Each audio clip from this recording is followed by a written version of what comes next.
Hello दोस्तों, आज इस वीडियो के बारे में दिखाऊंगा कि एक नॉर्मल CRT टीवी जो दोस्तों इस टीवी पर मार्केट सैनियो PCB यूज़ किया है, तो इसका जो प्रॉब्लम होता है या कुछ टाइम चलने के बाद ये अपना से टीवी ऑफ हो जाता है और ये अपना से टीवी ऑन नहीं होता तो दूसरा बार स्टैंड बाई मोड से ऑन करना पड़ता है। और दोस्तों ये कोई भी एक पैनल बटन और रिमोट से ऑन करना पड़ेगा। तो दोस्तों पहले एक बार देख लीजिए प्रॉब्लम किस तरह होता है। देखिए अभी तो टीवी ये ठीक ही चल रहा है, लेकिन आप देख सकते हो कि ये किस टाइप और कैसे बंद हो जाता है। दोस्तों देखिए अपना से बंद हो गया है। मैं पैनल पुश करके ऑन करने की कोशिश करता हूँ, तो दोस्तों आप खुद देख लीजिए पैनल पुश करने का बाद ये टीवी ऑन हो गया है। तो दोस्तों कोई भी प्रॉब्लम क्लियर करने के लिए ठीक से देखना होगा। तो दोस्तों ये फिर बंद हो गया है, तो मैं दोबारा और एक बार भी मैं ऑन करके देखता हूँ। तो दोस्तों मैं एक बार पैनल बॉटम स्विच दबाने के बाद टीवी फिर भी ऑन हो जाता है और ऑफ हो जाता है। दोस्तों रिमोट लेके एक बार देख लेता हूँ कि टीवी ऑन होता है कि नहीं। तो दोस्तों रिमोट से मैं ऑन करता हूँ, स्टैंड बाय मोड से टीवी ऑन हो जाता है। तो दोस्तों अब ये जो प्रॉब्लम देख रहे हो, आपको क्या लगता है ये प्रॉब्लम की लूज कॉन्टैक्ट प्रॉब्लम हो सकता है न कोई अलग पार्ट्स का प्रॉब्लम हो सकता है। तो दोस्तों इसलिए आइडेंटिफाई करना बाहर से बहुत ही मुश्किल काम होता है। तो इसलिए मैं ये टीवी को कुछ टाइम फिर भी मैं चला के रखता हूँ और भी आप लोगों को क्लियर करके दिखाने की कोशिश करता हूँ कि ये प्रॉब्लम किस तरह होता है। तो दोस्तों अभी तो टीवी ठीक चल रहा है, लेकिन दोस्तों फिर भी देख लीजिए टीवी बंद हो गया है। मैं उसके बाद फिर भी टीवी ऑन करने की कोशिश किया, दोस्तों टीवी ऑन हो गया है। तो दोस्तों ये बहुत ही टफ प्रॉब्लम होता है, इसलिए टीवी को बैक कवर ओपन करके देखना होगा, वोल्टेज चेक करना होगा कि प्रॉब्लम कौन जगह से होता है। तो एक्चुअली इस टाइप प्रॉब्लम के लिए मेन जो वोल्टेज होता है 110 वोल्ट लाइन सप्लाई वोल्ट जो होता है EST सप्लाई वो भी चेक करना होगा। और जो रेगुलेटर सप्लाई होता है,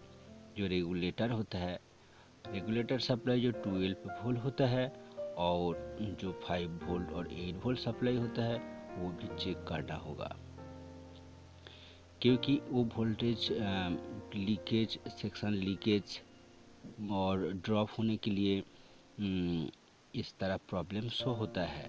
ठीक है दोस्तों, ऊपर से देख सकते हो कि थोड़ा रिफ जो पर्टिकुलर रिफ दिखा जाता है। तो दोस्तों मेरा कैमरा से ये दिखाई नहीं जाता है, लेकिन ये नॉर्मल से आँखों से ये देख जाता है। तो कुछ टाइम देखा जाता है कि ये बंद होने का समय पिक्चर थोड़ा सा बाँकता है कि ये वोल्टेज जैसा डाउन हो जाता है, इस तरह देखा जाता है। तो ठीक है, ये इस टीवी का जो बैक कवर मैं ओपन करके दिखाऊंगा। तो दोस्तों एक बार क्लियर करके ये प्रॉब्लम को देख लीजिए। मैं पर्टिकुलर घर पर ही ये रिपेयर कर रहा हूँ, इसलिए मैं पूरा वीडियो डायरेक्ट दिखाने के प्रॉब्लम हो जाता है, इसलिए थोड़ा काट करके बैक कवर ओपन करके आप लोगों को दिखाऊंगा।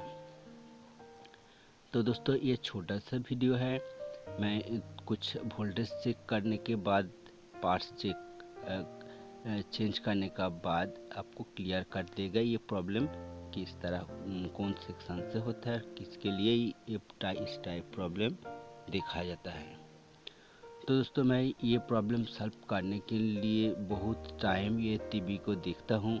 तो टीवी कुछ टाइम कंटिन्यू चलता है, लेकिन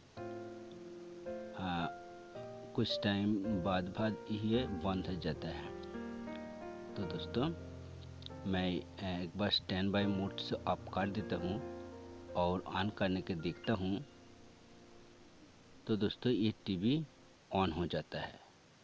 तो दोस्तों ये तो बहुत ही क्रिटिकल प्रॉब्लम होता है दोस्तों, फिर भी देख लीजिए अब अपना से बंद हो गया है। ठीक है दोस्तों, तो इस टाइप जो प्रॉब्लम होता है ये आपको सर्विस सेंटर लेके जाना ही ज़रूरी होता है। तब भी मैं ये पार्टी का घर पर ही रिपेयर कर रहा हूँ।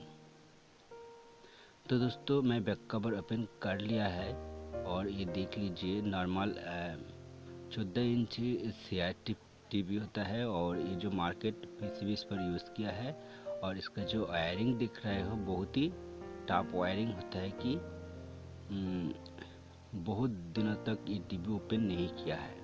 तो इसलिए इस टीवी को धीरे से और ध्यान से काम करना होगा कि आप जितना बार ये PCB को इधर उधर करेगा तो बहुत जो वायरिंग होता है जो वो टूट जाने का चांस होता है।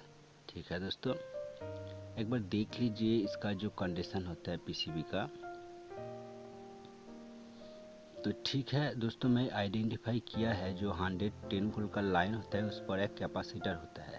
दोस्तों ये 110 वोल्ट का लाइन, इस पर एक कैपेसिटर होता है। दोस्तों ये कैपेसिटर मैं ओपन किया है 100 mFG 160 वोल्ट का कैपेसिटर। और दोस्तों ये रेगुलेटर सप्लाई जो होता है इस पर एक 1000 mFG 25 वोल्ट 25 वोल्ट का कैपेसिटर होता है। ये दो कैपेसिटर को मैं ओपन किया है कि दोस्तों इस लाइन पर वोल्टेज थोड़ा सा ड्रॉप देखा जाता था, तो इसलिए मैं ये ओपन किया है। दोस्तों ये जो लाइन दिख रहे हो ये रेगुलेटर सप्लाई के लिए लाइन होता है। ठीक है दोस्तों, और 5 वोल्ट यहाँ से ही निकलता है, बीच में ट्रांजिस्टर होता है।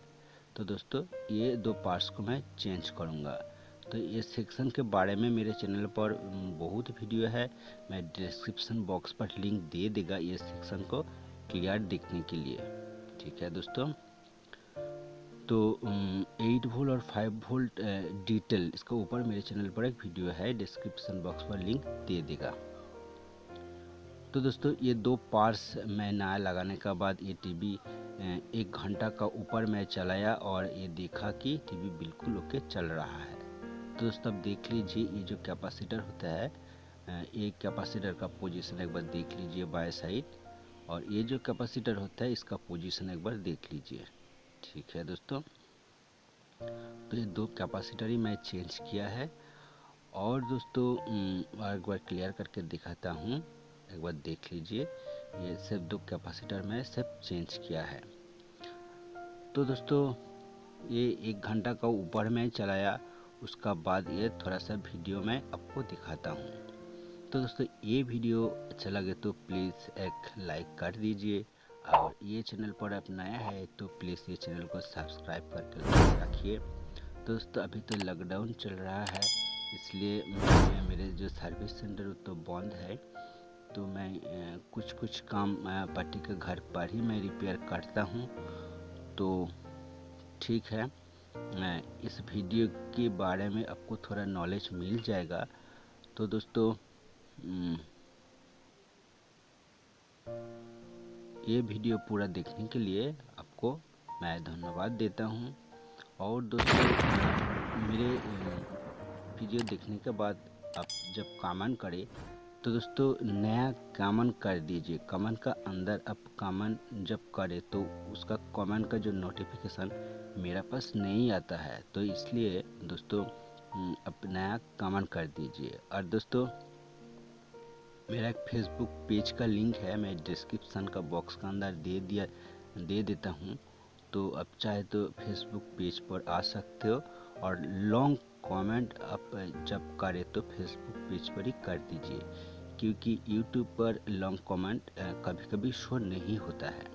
ठीक है दोस्तों, ये वीडियो पूरा देखने के लिए आपको धन्यवाद देता हूँ।